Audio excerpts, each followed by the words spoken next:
I have a special guest in the studio. Come on with it. Jasmine Andrews. She's the author of Sullied Bride. The Sullied Bride. The Sullied. So will there be a sequel? Sullied. Sullied. I thought I was going to say Sullied. So is there going to be like a sequel that's called The Sullied Groom?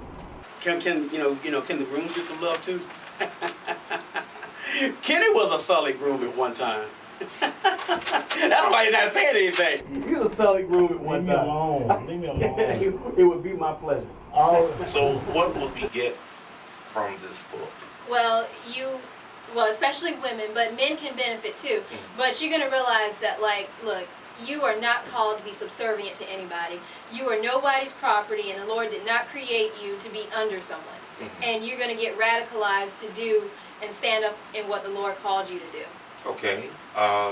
Just to be the advocate here, what do you say to the person that says the Bible says a man is the head of a woman? What do you say to that? Well, I wouldn't even dispute it, because God is the head of Messiah. And God gave all authority to Messiah.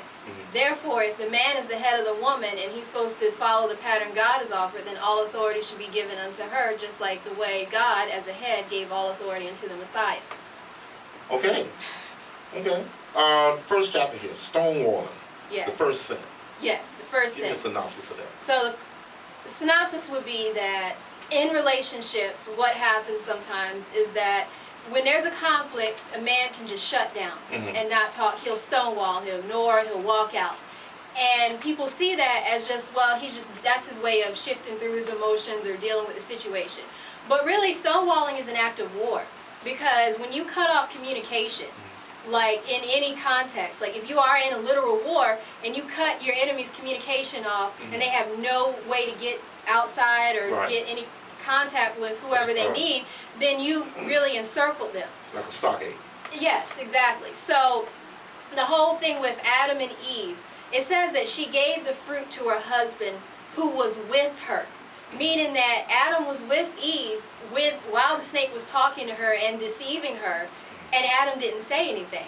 So that act of stonewalling, by cutting off the communication, he really was setting her up to eat the fruit. And it's almost like when she ate the fruit and then like she didn't just fall out and die in front of him, then he probably figured, oh, well, maybe God was a liar. So now that's where the sin enters, and it's not typically just blaming the woman, saying that, oh yeah, because the last time a man listened to a woman. No, he was actively involved in the situation, and it was combative.